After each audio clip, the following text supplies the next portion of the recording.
Les VE sont plus fiables que les voitures thermiques. Non, c'est vrai?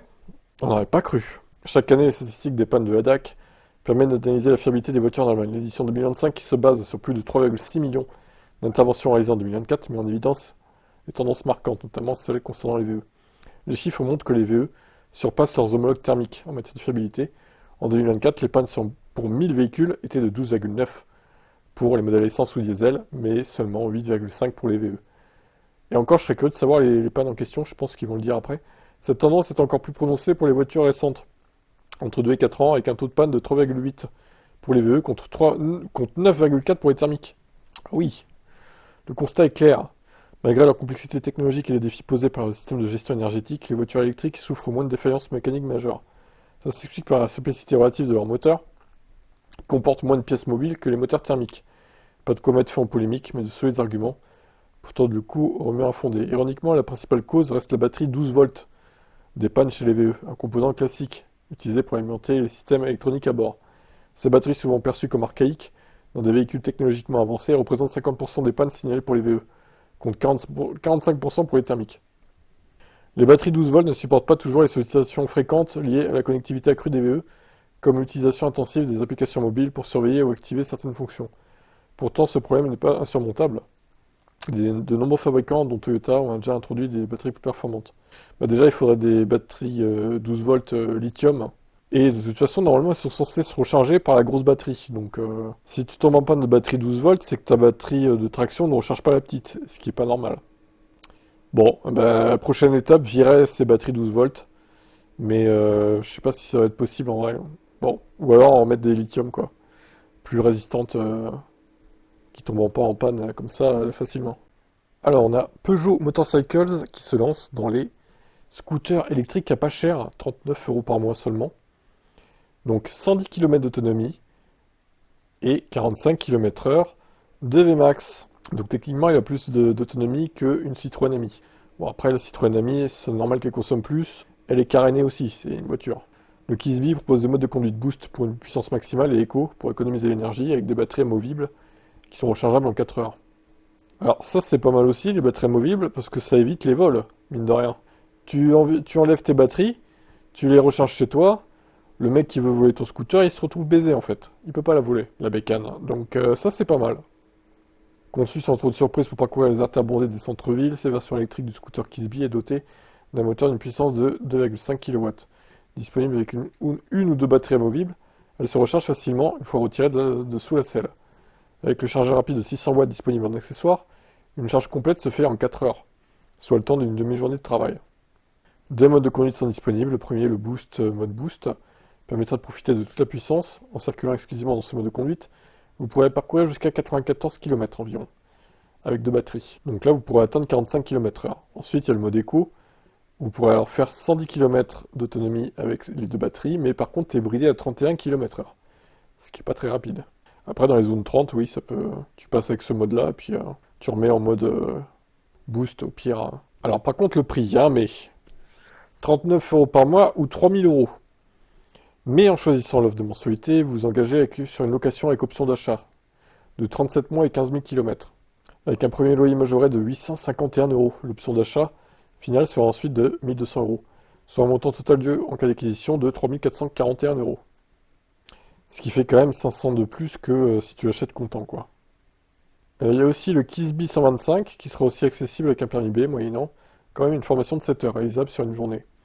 Ces deux nouveaux modèles rejoignent donc le Kisby S, petit scooter électrique 50 cm3, c'est aussi le deux roues le moins cher au catalogue de Peugeot Motorcycle.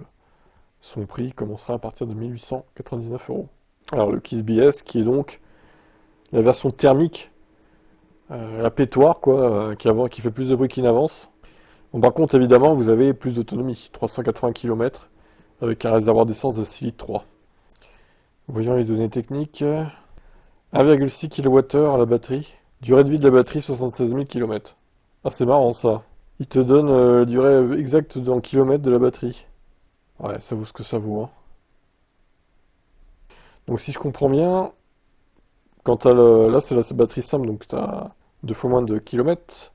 Et avec deux batteries, t'aurais donc 3,2 kWh de capacité en fait. Pour faire 110 bornes, ouais, ça paraît pas déconnant.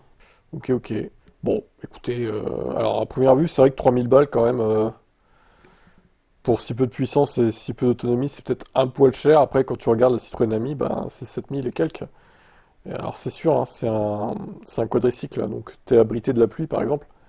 Mais bon, c'est pas donné non plus, donc au final, c'est cher sans l'être vraiment, quoi.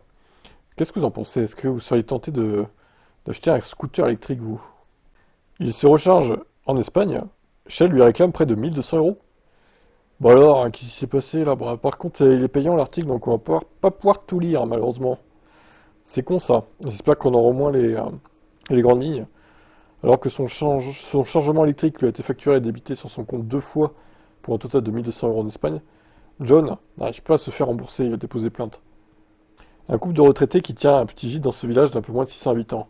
Ils ont reçu une première facture du groupe Shell en janvier pour le changement de leur voiture électrique, une MG4, sur une borne dans un parking de Madrid. J'ai rechargé mon véhicule avec ma carte Shell entre le 25 et le 26 décembre pour 18,8 kWh est-il indiqué. Même si j'ai trouvé les frais de connexion exorbitants, j'ai accepté les 71 euros. Sauf que quelques jours plus tard, une seconde facture arrive à leur domicile, toujours pour le même chargement, mais de 1124 euros cette fois-ci. La somme a été débitée sur le compte en banque. Sur cette seconde facture, la recharge aurait prétendument démarré à 12h34 le 25 décembre. Mais c'est impossible, nous étions à ce moment-là dans un taxi Uber.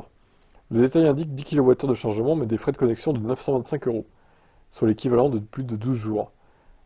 Il n'en revient toujours pas à l'intéressé qui a conservé le justificatif. On a bien quitté les lieux avant, bon, après le reste est payant, donc voilà. Et ben que s'est-il passé? De toute façon, les bornes Shell, elles sont hors de prix. Donc je vous conseille pas de vous recharger là-dessus. Franchement, si vous pouvez éviter, évitez quoi. C'est un scandale, c'est clair. J'espère que une solution sera trouvée qui sera remboursée parce que là, c'est honteux. Ça fait une sale pub à l'électrique au passage. Donc espérons pour lui qu'il règle ce problème. Une femme de 66 ans a été retrouvée coincée dans une station de lavage près de Caen, à Louvigny. Non mais, c'est lunaire. Que s'est-il passé? Il s'agit d'un dispositif automatique où on reste en dehors de son véhicule.